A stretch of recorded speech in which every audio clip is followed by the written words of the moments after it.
Good afternoon, everyone. I hope you're having a good day. Welcome to Proven Inspiration.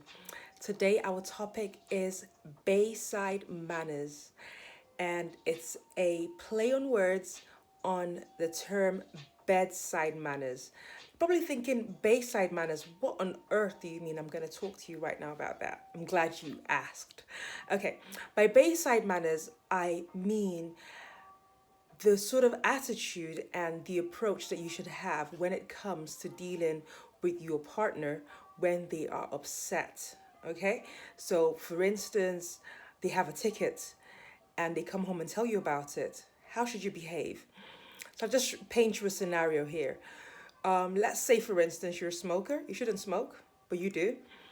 And you have some problems with your lungs. So you go to the doctors, and the doctor's asking you questions, and they're sitting at your bedside because you've had to be admitted. And the doctor starts to say to you, you shouldn't be smoking. You know you shouldn't be smoking. Do you know you can get lung cancer? They just start to berate you and just say nasty things to you whilst you're in bed, like you're sick, you're there for treatment, and they start telling you, do you know you could die? Do you know the statistics as it relates to people who smoke? Do you know you could die? And they just start talking to you like this. What would you think about their bedside manners? Not very good, I don't think. Exactly. But guess what? They are actually telling you the truth. The statistics of people who die from lung cancer is quite high. The message on the box of cigarettes says smoking kills, but yet people smoke. But when you go to hospital, guess what? You don't expect your doctor to treat you that way. And if they did, you'd probably put in a complaint because you expect them to have good manners, good bedside manners when they're handling you. And this is exactly the same thing when it relates to your relationship with your partner, with your spouse. They come back from a situation, they're having a bad day, and they start to tell you about it. What you might have done in the past is you start to tell them, you shouldn't have been speeding. Honey, how many times have I told you not to speed?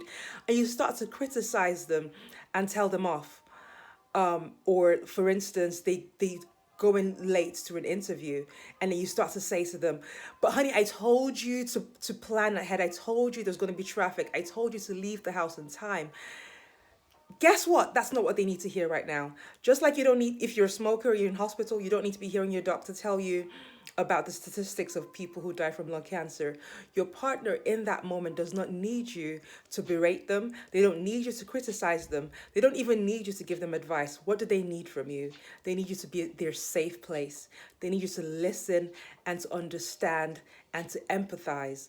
Empathizing with them doesn't mean that you are condoning lateness or condoning speeding or whatever offense they've committed. But right at that moment, they need to know that you are on their side. So base side. So you are on their side and not the other person. So whoever, if it was a police officer or a community worker who stopped to give them a ticket, they are the enemy, not your spouse. Your spouse may have parked in the wrong place, but that is not the time to be telling them, honey, I've told you so many times not to park there. You know you get a ticket from. They don't need to hear that at that point in time. They need your understanding. They need your support. They need to know that you are on their side. So what should you do when your partner comes to you with a complaint, a grievance, an upset? They have a ticket from, they've been driving from speed and they have a ticket, or they have an issue at work. Perhaps they came in late to work and they're concerned that they're going to lose their job or something like that. They need you to be understanding. They need you to empathize with them, to say, I totally understand why you feel this way. Poor baby. Things like that. You say things to let them know that you are on their side, that it's you and them against the world. Now, if you have advice to offer, that is not the time to give advice because they're sensitive. So it's like when you have an open wound, you don't need anything harsh on the wound. You just need something that's soft, and you need to be that soft place. You need to be that safe place. So you create that with your words. You create that with the look on your face, because you can say one thing with your mouth and your face is casting criticism. Your eyes are saying, "I told you so." But you want to make sure that your eyes, your mouth, your heart, everything is united. And the purpose of the unity is to give your spouse, your partner, comfort in this moment upset, in this moment of grievance, in this moment of irritation, you are there to be their doctor, to be their safe place, to be a balm, just to provide soothing to their souls in that moment. When they've calmed down, when they've finished pouring out their heart to you, then perhaps at that time or at a later date, you can say, honey, the other day you got a ticket. Could you drive a bit more slowly? Or, honey, you keep parking there. Could you stop parking there?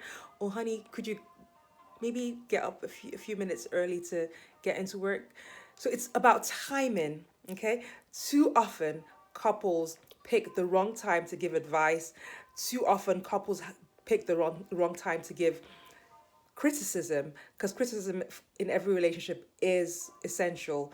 Your partner needs to know what they're doing wrong. You need to be the one to tell them, but the way that you tell them and the time that you tell them is crucial. So when next your partner comes to you with a grievance, when next your partner comes to you with an irritation, with an upset, it's important that you just take a few minutes or seconds and just think, what do they need from me right now? I'll tell you what they need. They need you to be their comfort. They need you to be their safe place. Because if you keep on down the track of giving advice and criticism at the wrong time, what you will do is isolate them. What you will do is make them clam up. So if they have an issue, instead of going to you about it, they'll go to their friends. They won't talk to you about it because they know you're going to use words that are prickly and hurt them even more at the time when they have a wound. So be that safe place, be that balm, be at your bae's side, and make sure that you are patient and you are kind, because that's what love is. Love is patience and love is kind. Okay? So from my heart to yours, do stay safe. Until next time, take it easy. Bye.